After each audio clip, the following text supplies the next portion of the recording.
Why, hello there, it is 30 days until Elden Ring comes out on February 25th, 2022, and this is the Elden Wait Countdown, where every day we talk about the latest news and an item description from the closed network test to make the wait go by just a little bit faster. Let's get into it. So the Game Informer Elden Ring cover story for February has finally been announced. Due to release Friday, January 28th, Souls enthusiast and guest of the channel Dan Tack has an 18-page cover story covering the 10 hours of gameplay he got with Elden Ring and his hour-long interview with From Software president and Elden Ring director Hidetaka Miyazaki. This will include impressions about the game's first major boss, who is probably Godric, details about previously unrevealed areas, details about the game's hub, the Round Table Hold, and their discussion with Miyazaki.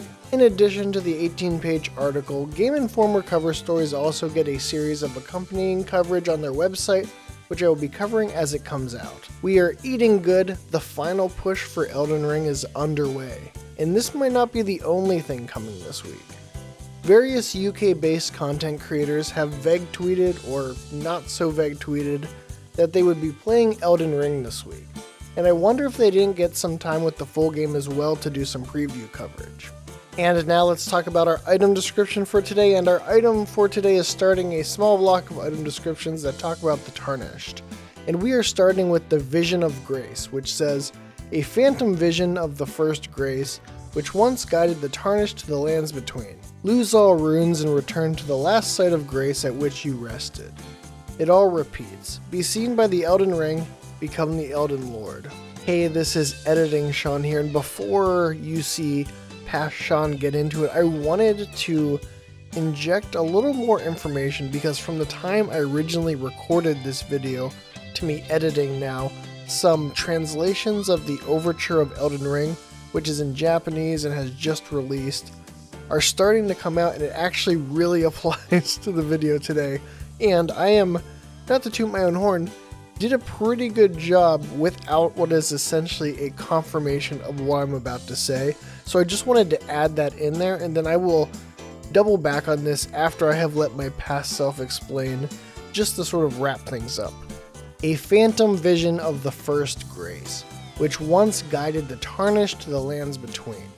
It has been stated in various interviews and reiterated by Kitao this week that the Tarnished saw a vision and were beckoned to the lands between to become the Elden Lord.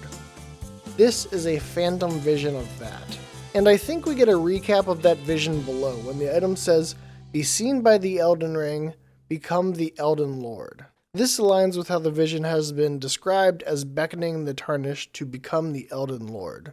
So what does it mean when it says it all repeats?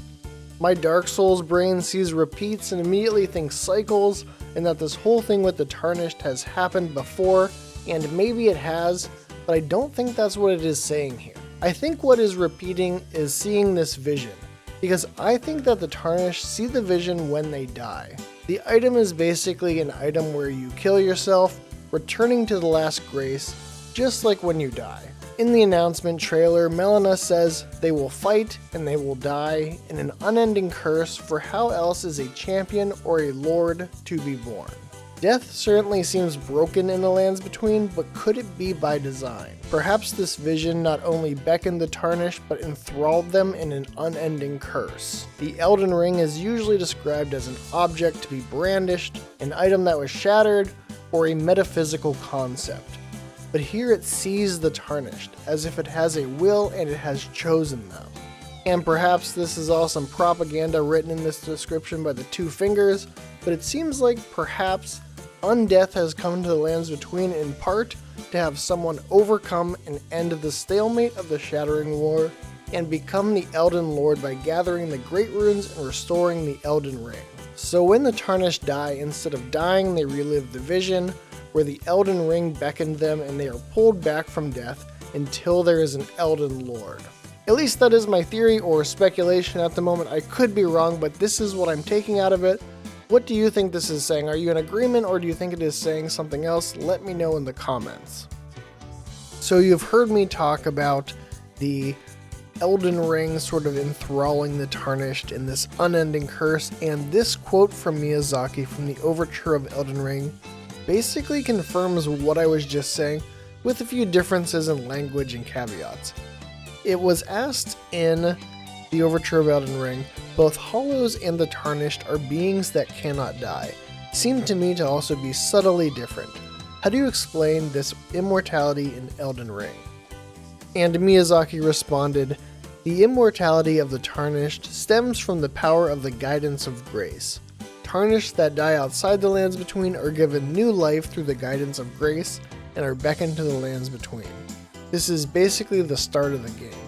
I guess the guidance doesn't want the player character to be freed from this cycle. And there is more that I will cover in future videos because there's actually a lot of cool stuff coming out of the overture of Elden Ring translations, but Miyazaki basically confirms here that it is this guidance of grace that is basically, as I was saying before, has enthralled the Tarnished and has beckoned them to the Lands Between after dying and is holding them hostage, basically, for the reasons potentially that I mentioned, which I think will be gotten into more in the game. That is still speculation, but at least the concept, the Tarnished dying and then being held by grace and being brought back to life, is what I said and sort of how it worked out from what I was speculating. So that is cool, and we will see the exact motivations as we get into the game, but I do think it is because the Elden Ring wants to be restored, and whether that's through the greater will, the guidance of grace is wanting to make that happen, or the Elden Ring itself has some level of sentience or willpower, or the Elden Ring and the greater will are somehow kind of the same thing. I don't know, but it seems like we're on the right track, and I can't wait to see how it all plays out in the full game. And there you have it, 30 days until Elden Ring comes out.